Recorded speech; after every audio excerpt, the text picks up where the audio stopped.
Good evening, everyone. Hello. I was going to say we're all still standing, but I guess we're all still sitting. So the theme for tonight is whatever doesn't kill us makes us stronger. I think a lot of people have really been feeling that for the last couple of months. How many of you are feeling stronger? Oh, deepening your commitment to the power of love, moving in extraordinarily strange ways sometimes, but always moving. So we're almost through the initiatic process of these powerful retrogrades, with Mars finally turning direct on Monday in the last degrees of Capricorn, conjunct the U.S. Pluto. It's been going back and forth over the U.S. Pluto for a few months now.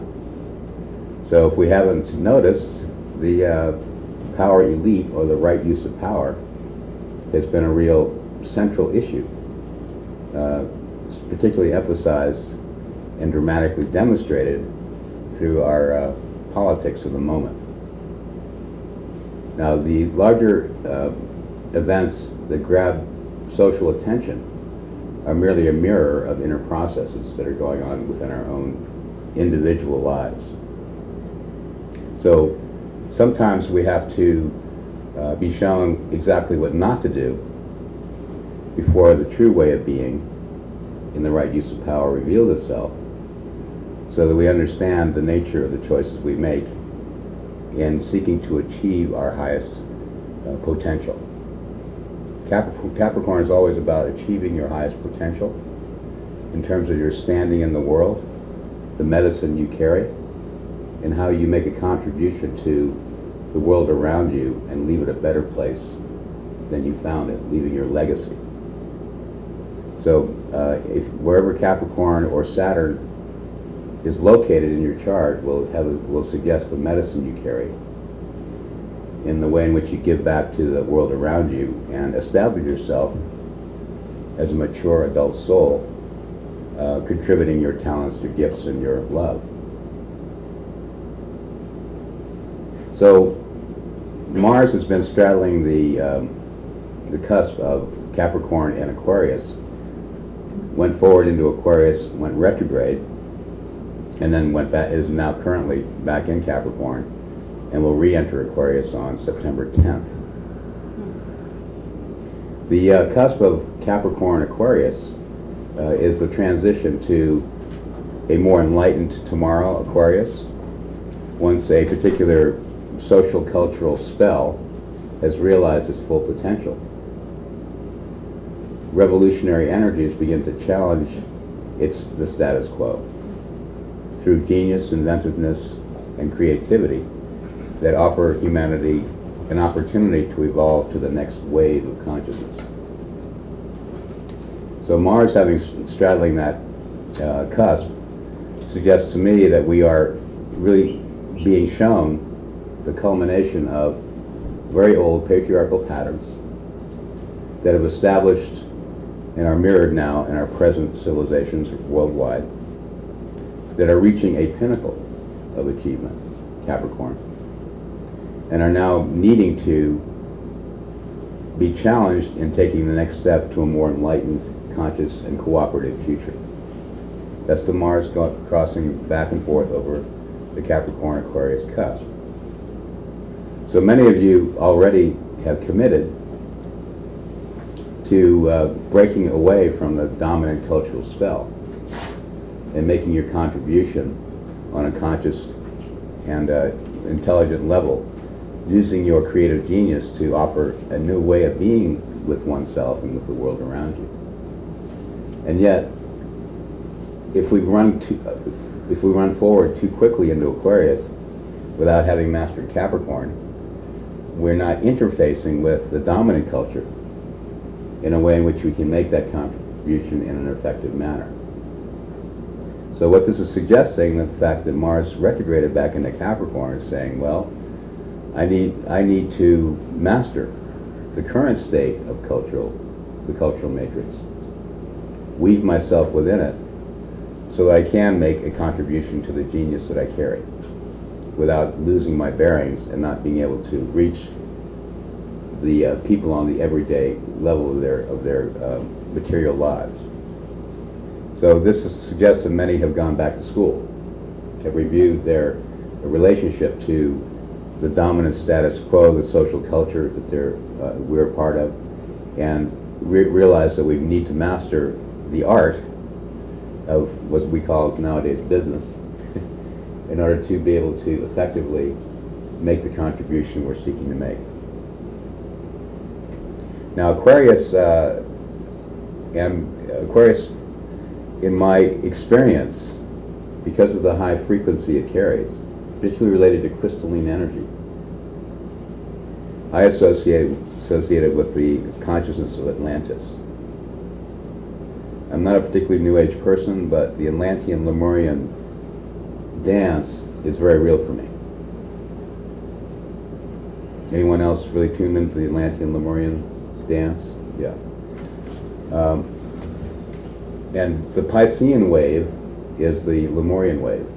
Now Neptune has been in Pisces since 2012, ruling Pisces.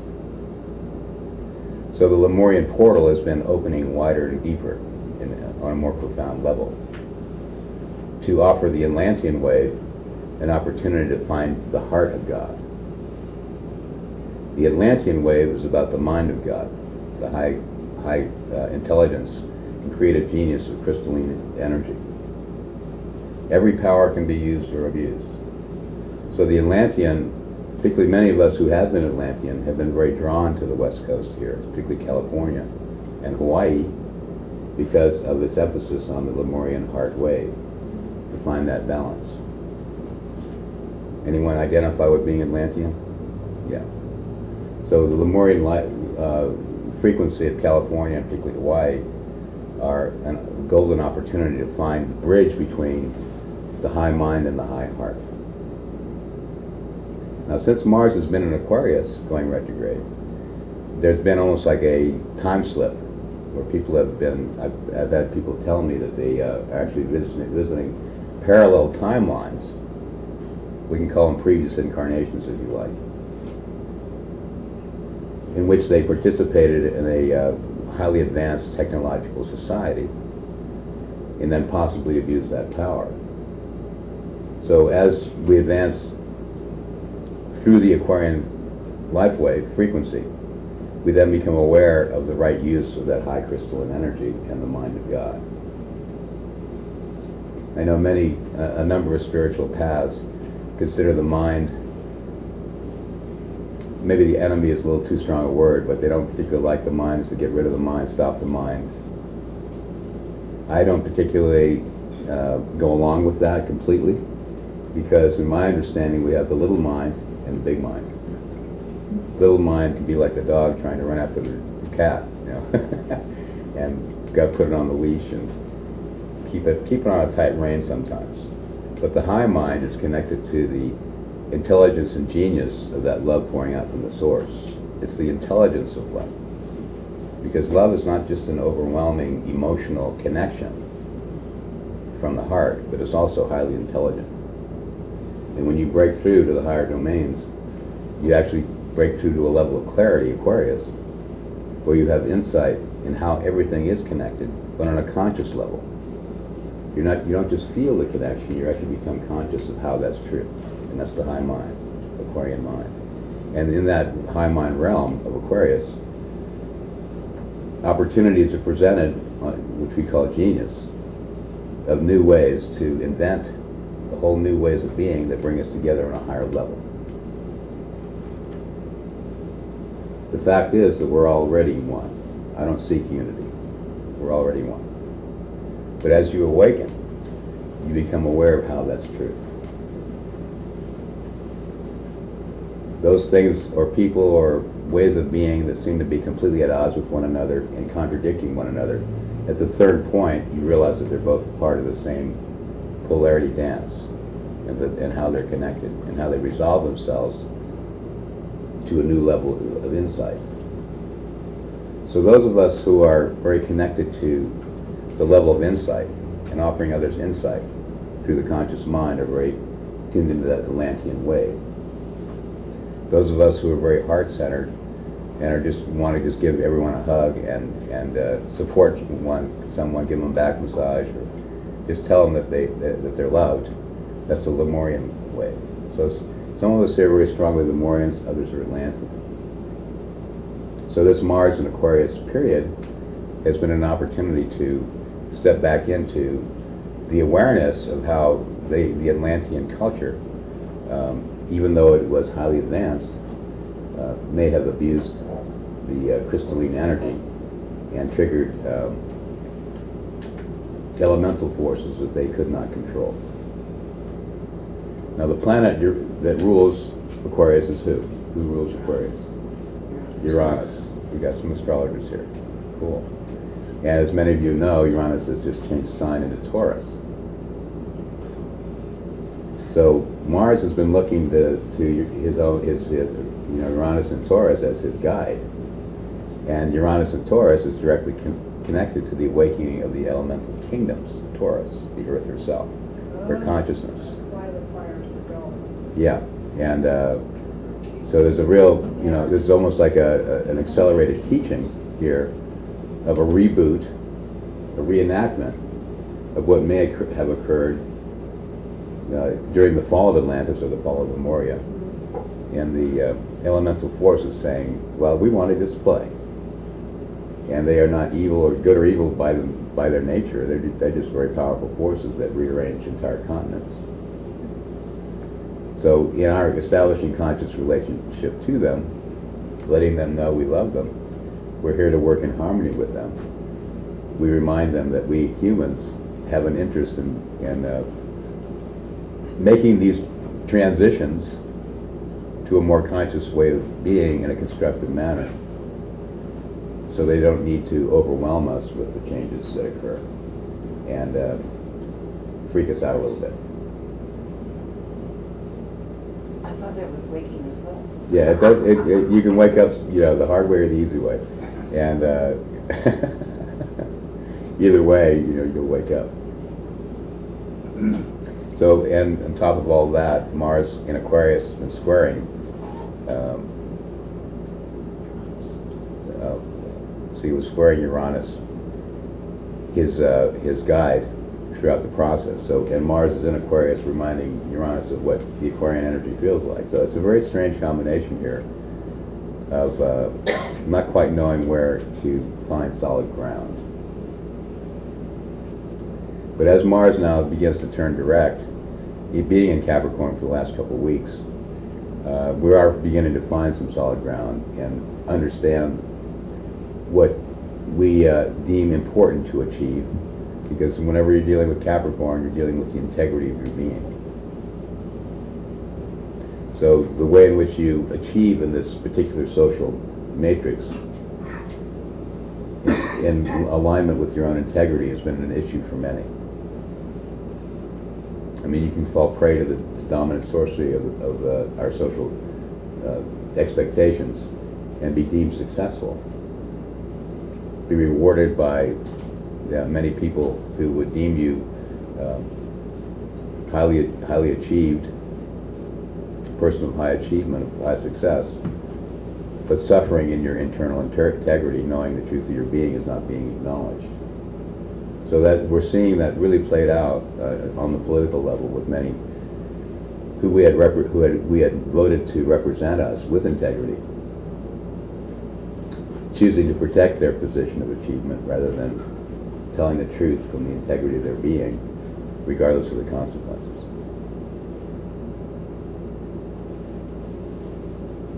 So many of us have been really challenged to define for ourselves how we can take our place within this current social matrix in alignment with the integrity of our being, and also master the current game that needs to be played in order to be financially viable. That's the Uranus in Taurus. We're all coming up with new, more inventive ways to provide for ourselves and provide for each other. So it's interesting that the whole Bitcoin phenomenon, the alternative currency phenomenon, has been emerging over the last year. as a model upon which we can begin to experiment. Uranus is always experimentation with new ways of exchanging value for value that strengthen us and acknowledge that we each need to or deserve to be recognized and rewarded for the gifts we carry. So I know Michael here is knowledgeable in that area, right? Yes, I am. So if anyone has questions about alternative currencies, he's the man to talk to.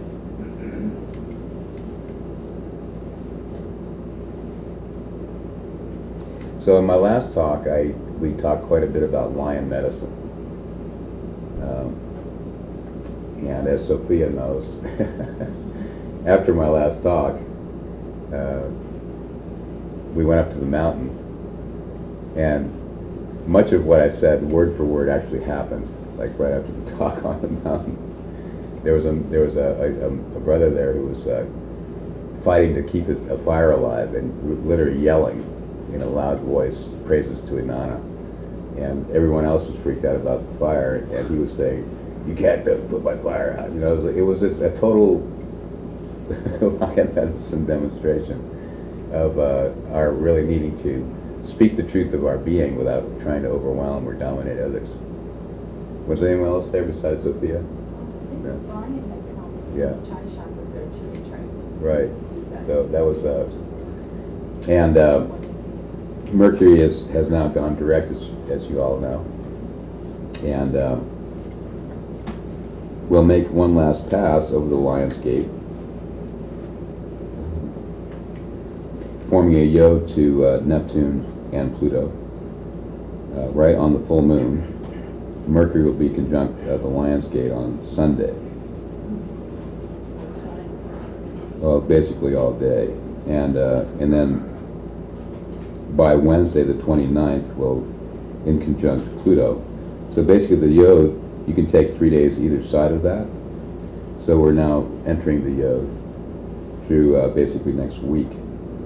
And Mercury is already conjunct the Lion's Gate, but it will be exact on the day of the full moon on Sunday. And tomorrow we have this beautiful Sun trining Uranus, Saturn grand trine. And then the following morning, Saturday going into Sunday morning, we have the full moon at right around 5 a.m. early Sunday morning, forming what's called a grand trine kite. Grand what? A grand trine kite. Whenever you have a grand trine, you have three celestials in the same element, representing the three elements that represent that particular element. In this case, it's an Earth grand trine, with the Sun, Uranus, and Saturn in early Earth signs. And then with the full moon, since the Sun's involved with that grand trine and the moon is opposite the Sun, it forms then what's called a grand trine kite. Whenever we have a grand trine, it can be a very beautiful, deep-flowing, sensitive energy, but it needs a trigger to set it into motion. So the full moon, being exact, on early Sunday morning, will actually sextile Saturn and Uranus around 3 a.m. on Sunday morning. So these exacts, when I give you the exact time or date, you can always take 3 days before or after.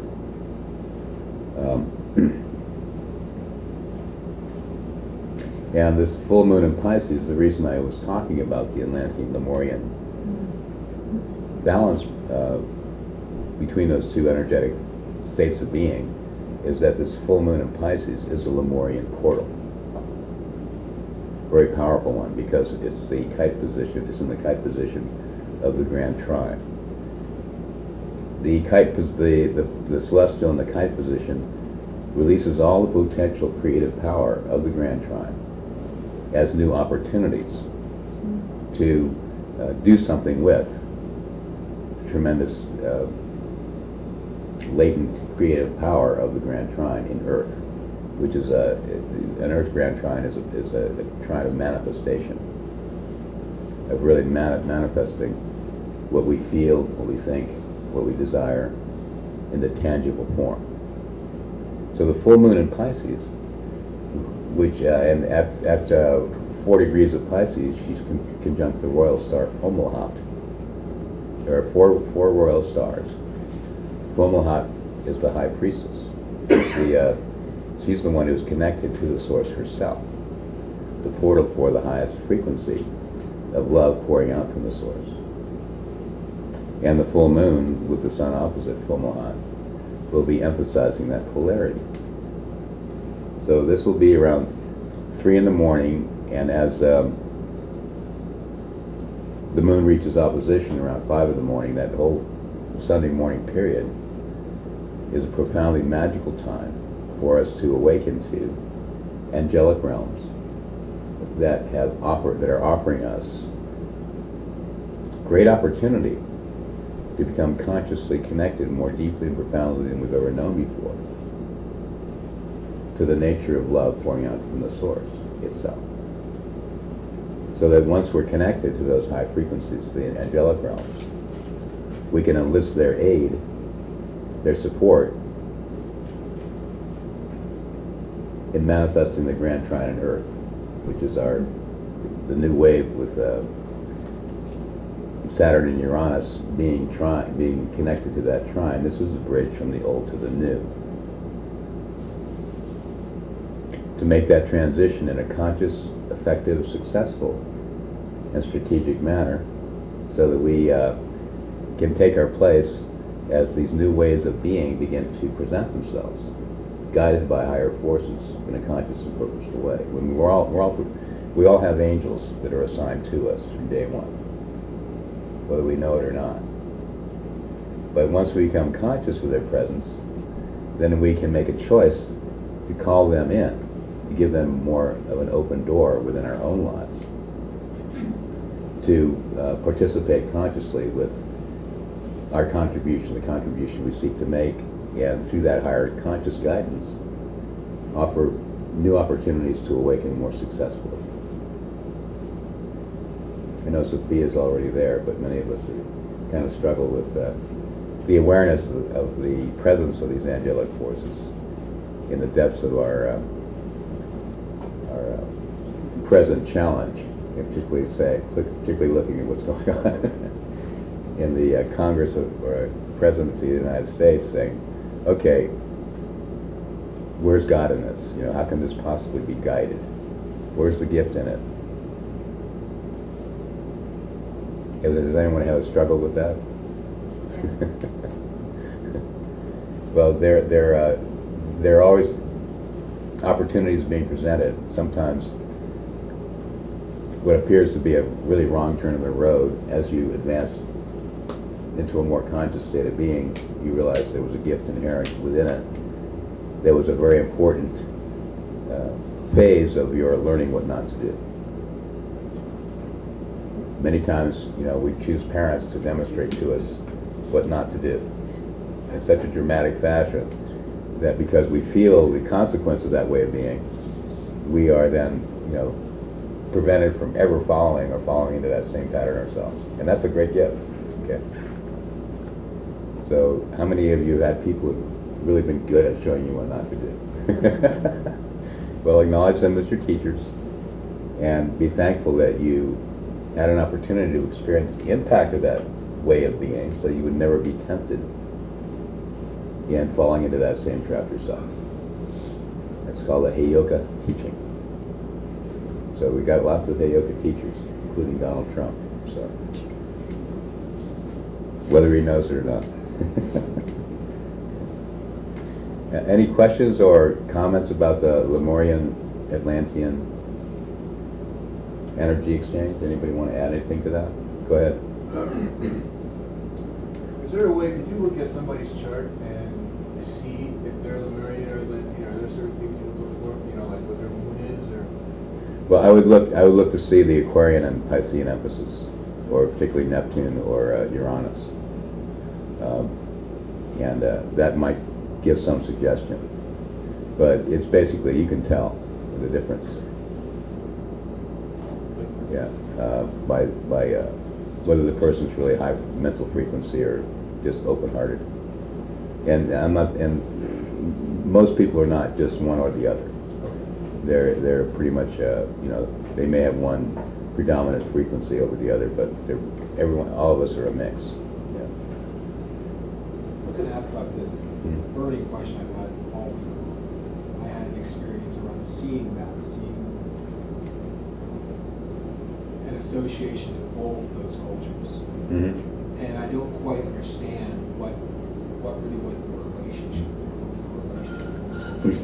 And I know this might be a digression from astrology. No, it's part of the nature of the energies that are being stimulated by the celestials right now. Yeah, that memory, and so that we can draw from those previous incarnational experiences.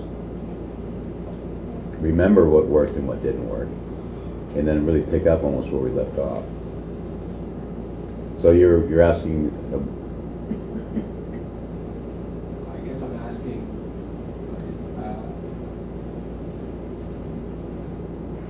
I associate with both very much. Yeah. So it's I'm feeling I'm questioning more about the bridge between the two. Yeah. I'm just wondering about, like, I guess that's more common, or Yeah. so common that people are, I guess, what? Okay, so here's a living example. Imagine spending a year or two in Hawaii with the Aloha, meeting a kahuna, dancing with Pele. And then, because you were like a PhD of MIT, you get a call from some of your old buddies, say, we're starting a software company in Silicon Valley. So you leave Hawaii, all that, and you arrive in Silicon Valley, and it's a complete shift in the energy. Silicon Valley is the Atlantean. The Hawaiian kahuna energy would be Lemurian. So here you are, with all that aloha energy, entering this Atlantean domain, and being able to bring or weave that aloha into the Silicon Valley complex. I literally used to live in Hawaii, fly Oh, really? to San Francisco and work in a tech company for 3 or 4 months later. Well, I just pulled that out of your brain now. That's a living example of how those two can weave together. Yeah. And then that Silicon Valley experience, you can take that to Hawaii and help them awaken their conscious minds about how to work with technology. So there's the weave. You can see how they can both benefit each other, and that you're not one or the other, but there are extreme examples of both. Go ahead. And I kind of want to comment on both what you're saying is, I was just all the heart, all the little Lemurian, all that just excessive amount of love. And then the gift of having the Atlantean energy come through taught me to use, I call it the mind heart. So it's just beautiful because the two have to come together. Have to. Yeah. And then you feel this beautiful wholesomeness inside. Mm-hmm. And Yeah, they're both at different aspects of the higher intelligence, and we can all get kind of trapped in overemphasizing one or the other. So if we're too Lemurian, we'll call them a strong Atlantean ally, just challenge us to create healthy boundaries. If you're too Atlantean, then you'll have this beautiful Lemurian show up and give you a big hug and say, "Open your heart, brother." So you can see how the two really actually create polarity and lots of magnetism between the two, because when you have polarity, you're very attracted to the opposite. And there's this beautiful dance between the two. Go ahead. Are Lemurians from Atlantis? I kind of get confused. No, the Lemurian was Pacific Ocean. Atlantean was the Atlantic Ocean. Okay. So, and I'm not sure they actually ever physically existed. They may actually be astral domains that are established in the higher domains. So many of us are still visiting those astral domains in the dream time. but they definitely do represent these different foci in conscious ways of being, either emphasized on the high mind or the high heart. And like Sophia said, at the highest level, the two dance with one another and combine. And you have both the high mind, the intelligence of God, and the heart of God, or the goddess. And they support and strengthen one another.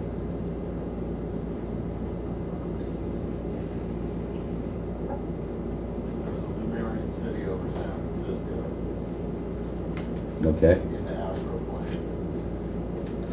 That's because Silicon Valley, the Atlantean beehive is there. And the Lemurians are trying to get to them, right? Kind of protects it. So Mercury will remain in the Lion's Gate through the weekend, and the Lion medicine that I mentioned in my last talk will be demonstrated in a conscious and constructive manner now, because we've had the demonstration and reevaluation period of how to find our inner roar, to find that bright star that shines within us, show up big, bold, and bright, without dominating the scene or burning someone else's eyes out by having the light so bright that they can't look at you. So how many of you have been challenged in speaking up and becoming more visible in the last 2-3 weeks? Because you realize if you didn't, then things would begin to build to a point of tension where it could be dangerous to both of your health.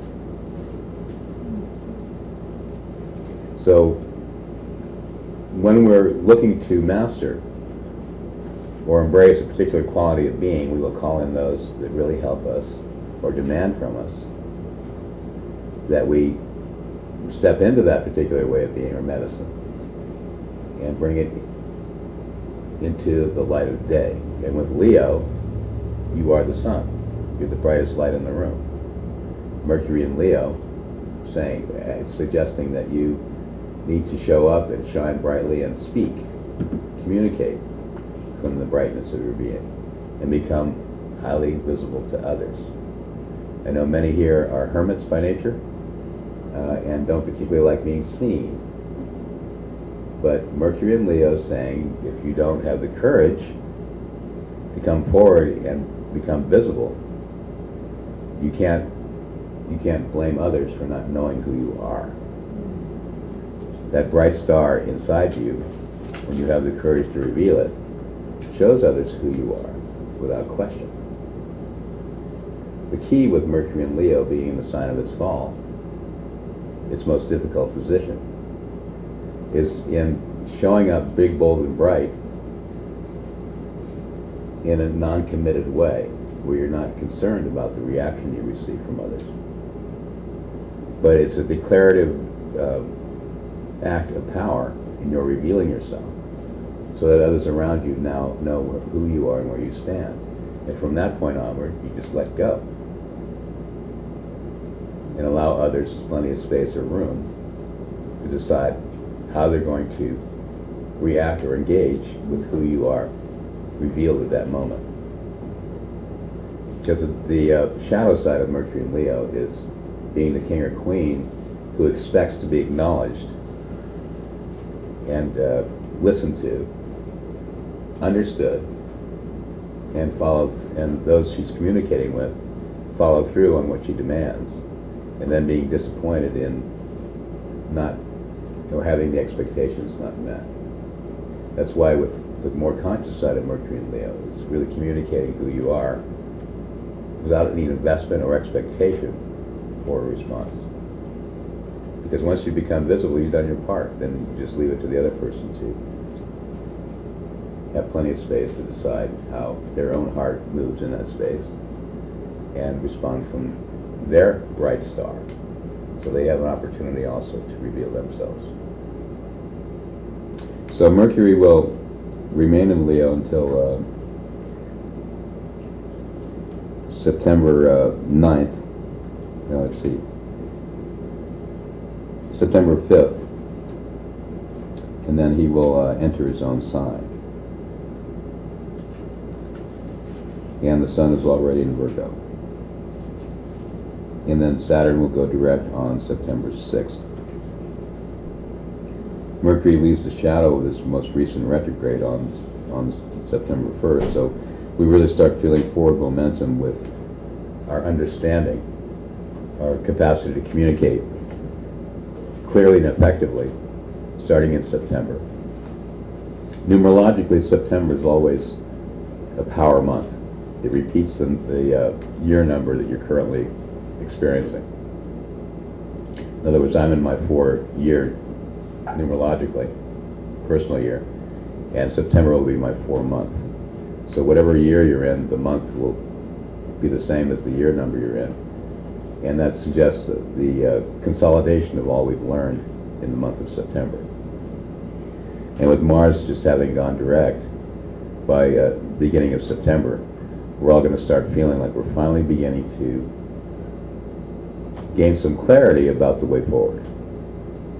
And solid ground beginning to form beneath our feet about how we make a commitment to achieving Capricorn, our highest goals, with Mars still in Capricorn. Mars enters Aquarius on September 10th.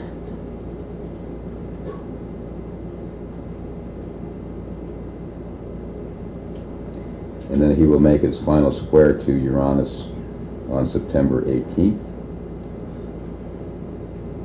And the following day, the moon will square Uranus in conjunct Mars, so that's a pretty electric time. And then we have the fall equinox on the September 22nd at 6:55 p.m. Pacific Daylight Time.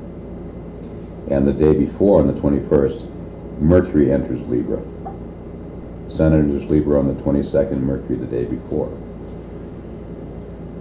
So the fall equinox, because of the dispositorship patterns, with Venus having entered Scorpio by then, the determined focus of our lives in really knowing now who we are, where we stand, the work we choose to do, how we choose to make our contribution, will really come into view, and we'll realize that now it's time to get to work. Because between now and the fall equinox, we're still kind of fine-tuning and clarifying the tremendous transformations and shifts in energy that have resulted from this previous eclipse season and heavy retrograde emphasis. We still haven't quite found our bearings yet. So I'm suggesting being patient until the fall equinox, to allow the teaching to clarify and to ground in a natural and constructive way.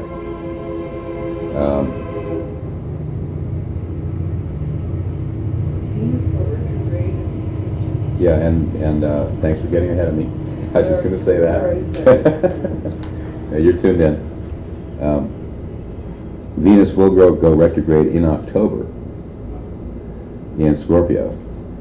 And so Mercury, in case you think we're kind of done with the retrogrades, Mercury leaves the shadow and it completes the full retrograde process on September 1st. But then the next day, September 2nd, Venus enters the shadow and begins to enter the area of the sky that she will navigate over 3 times through the end of the year. She will enter Scorpio on the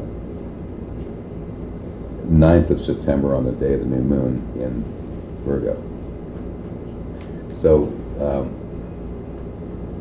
she's in her own sign now in Libra. So we're already getting a preview for this deepening of our understanding of the beauty and value of dancing with the mirror self, Venus in Libra, so that we gain a deeper understanding about how we impact at great depth at least one other individual. It's in the sign of Libra that we call in a soulmate, if you'd like to call it that, or a mirror dancer, a mirror partner, with whom we then can dive deeper into the greater mystery of our own being and understand a more complete expression and experience of the wholeness of our being through having danced with a partner, with whom we then begin to have reflected to ourselves the deeper aspects that we cannot access on our own.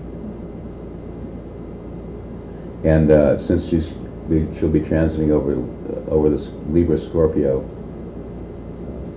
phase cusp or change in relationship, this will be a determined quest for some to seek a significant other with whom they can dive into the greater mysteries of the beauty and value of their being, so that as Venus enters Scorpio, the relationship of a tantric nature, the Kundalini activation of the Kundalini, may become a portal of awakening for those who entered into deeply transformative relationship with the mirror self. I'm not saying this can't be done without partnership. You can do so in relationship to the higher power, as many tantric priestesses and priests will do, in conscious relationship to their own bodies and themselves, raising the Kundalini. But this is particularly a beautiful and powerful opportunity to find a working partner, someone with whom you can dive into the magical potential and power of love expressed in an intimate way with a mirror self. And it's already begun. So some of you may have already begun to recognize that opportunity. And this has been a particularly magical time since Jupiter in Scorpio has been trining Neptune all summer. For some of us who have had profoundly transformative and magical experiences, diving into the greater mysteries of our own being in union with another. So for you guys, when a priestess parachutes out of the sky and just lands on your head, don't be surprised. And for you ladies, same with a prince of heaven. But I'm sure you're all aware of that dance already because it's been going on all summer.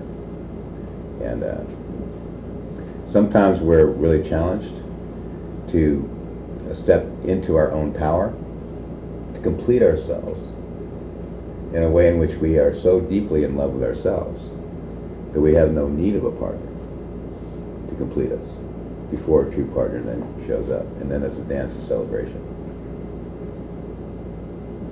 So that's the magical window that is being opened as Neptune, or as Jupiter now builds its Kundalini force. Jupiter's been on a hero's quest all year to dive deeper into his true power. He's been locked into the underworld. But since he's gone direct, he's like been emerging from the underworld, and will begin to break through into clear blue sky when he enters Sagittarius. That won't be until early November. But he's on his way up. And trining Neptune, this has been a truly magical summer for some in exploring the deep potential of the Kundalini rising and transforming their being in completely unexpected ways. Anybody have any feedback on that, or things to suggest or mention? Okay.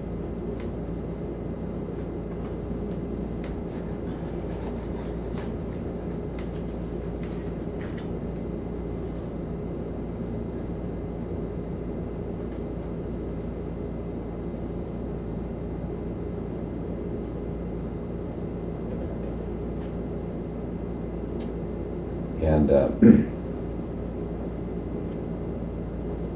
one final thing here, at the end of the month, September 25th, Chiron's retrograde currently, and Chiron will retrograde back into Pisces until February of 2019, when he re-enters Aries. So Chiron being the path through which we gain a deeper understanding of our healing medicine. It's been going back and forth over the cusp of Pisces Aries. And the Pisces Aries cusp is not just a sign change. It begins an entirely new cycle of the 12 phases of the zodiac. So Chiron is not just changing sign, he's beginning a whole new 51.5-year cycle of manifestation as he goes back and forth over the Pisces Aries cusp, which won't be fully complete until February of 2019. But through this period where he's tracked back into Pisces, he's giving us an opportunity to deepen our awareness of how all that we've ever experienced is an opportunity to gain compassion, to deeply understand the nature of the Heyoka way of teaching, and that older souls may have chosen paths that really have seemed to lead them astray into dark places. But when they wake up, they realize that this was their conscious choice from the higher perspective in order to gain a deeper experiential understanding of those they were intending to heal. And by taking that particular path and having that same experience of those who've been caught in that realm, they can then speak from direct experience, and that's where wisdom is gained.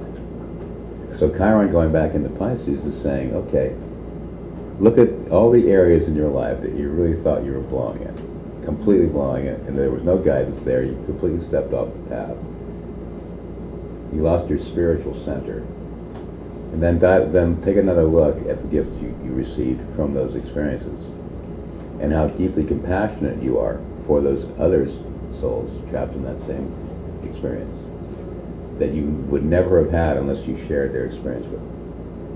And then you realize the higher guiding principle of why your soul may have chose to have those what seem to be off-track experiences where you completely fell on your face and you thought you were blowing it.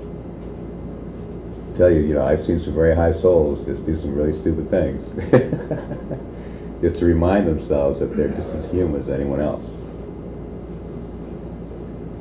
And everyone else has forgiven them, and yet they are themselves the ones who are the last to forgive themselves or recognize the gift inherent in that experience, that it was all part of their journey. So this is the opportunity we have now, between now and February of next year, before Chiron then really enters Aries, starting a whole new cycle of Me Too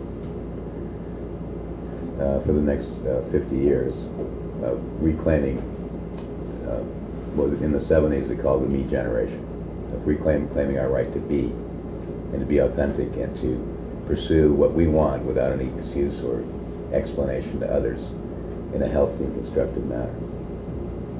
So if anyone has any question about their faith, what I call faith is direct experience of the higher power, then this is a golden opportunity to clarify that and recognize how deeply you are loved from the very beginning, through all the stuff you've done or might not have done, to come to resolution about the gift and beauty of your own right to be, and to express yourself and to go after what you want, starting in February especially, in a new and exciting way. So Chiron is still in Aries through this month until the 25th, but starting in October. And October is always a preview month of the coming year, so September and October are always significant months. But I'm really looking forward to Saturday night, Sunday morning on the mountain. So you guys are all welcome to join us and share the love. Any questions, comments? Where would that be on the mountain? Well, I'm just going to go up to Ski Bowl and watch who else shows up. There's no plan here. That's the top of the road? Yeah. What time is that? Are you gonna do that? All night long. All night? Yeah. There's no plan here. I'm just giving the opportunity, and when I go up on the mountain, it's always between me and the mountain that I'm called. and then I watch who else shows up. And then the plan kind of emerges. Yeah. Blessings. Go ahead. Do you have any advice on how to best get through a Uranus opposition? Duck. No. Yeah, duck. Forgive me. Well, Uranus, there's technically maybe once or 3 times that it perfects the exact opposition, but it's the whole period of time. So you have Uranus in early Scorpio. So since, as soon as Uranus entered Taurus, you started feeling it. And it's been a general time of your realizing that now it's time to pursue my inner genius without any question. I actually really started in earnest made full commitment to the path I'm on now with my Uranus opposition, and left all of my security behind, and just, okay, I've got to follow my genius. And so when these major transits occur in a person's life, you know the window. If you know your chart, you'll know exactly when it's right on the opposition, and ask the universe to bring to you people and events that reveal the nature of the opportunity for you to awaken to your true potential, and then watch what happens. So I try not to front load too much. I know this radical shift is possible, and I could be, take the turn that I never even imagined was possible. But knowing that Uranus is always connected to our teams on the other side. That's why it's high frequency. That's why it's highly electrical. Our team and those more advanced on the other side have a much higher electrical frequency. So when they contact us, we can feel like we're shocked. And some people actually, have a trouble with their balance when a Uranus transit is going on with them, because this high frequency can strike like lightning, and pretty soon the hair is standing up in your arms, and you just experienced a shift in consciousness that came out of the blue. And it's like walking around a corner 90 degrees. The view doesn't gradually change. You walk around the corner and a 90-degree shift, and a whole new view suddenly shows itself. So that would be, if I was in your position, I'd be watching for opportunities to become more conscious about my team, how they're guiding me, what they're showing me, and how they're revealing an opportunity to awaken to a new conscious way of being for myself in the world. And with Uranus, it's always involved with finding other brothers and sisters with whom you're going to be working as a team, who collectively activate a whole field of energy. So Uranus many times is translated as community. It's like community is those with whom you vibe. You have a good vibe with a certain community. And then the greater collective revelation unfolds by the input of all the community members. I forgot about that piece of it. I've always kind of thought about just be open to change, Mhm. like radical change. Just kind of stay open to that somehow. But I'm more of a fixed kind of individual, so radical change, especially, is not the easiest thing for me. Yeah, Uranus is in Scorpio is a fixed sign, so is Uranus in Taurus. Yeah, so it's... So, sometimes Uranus and Scorpio can, call on the fire elemental and burn their house down to make the change, because they're so fixed, in one position. But it's effective,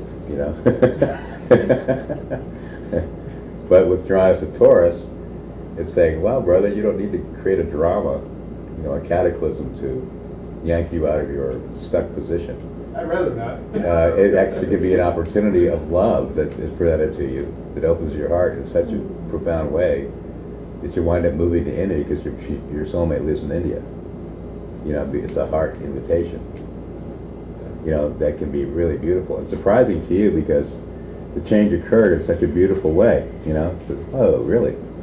It doesn't have to be all chaos. No, that's the opposition to Uranus and Scorpio. It's the other side.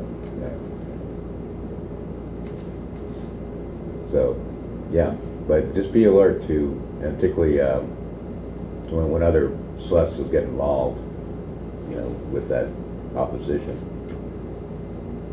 then that would be particularly activating times. I'd have to look at your chart to determine that. Any other questions, comments?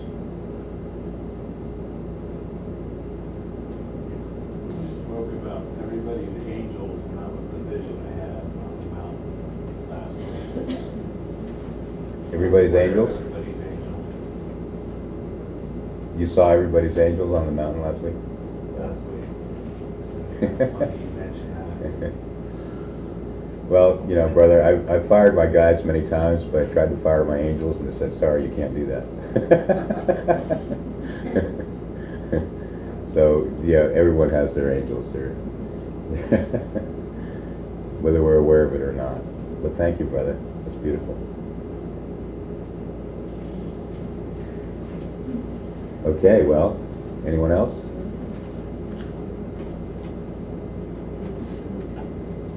Feeling complete? Well, thank you.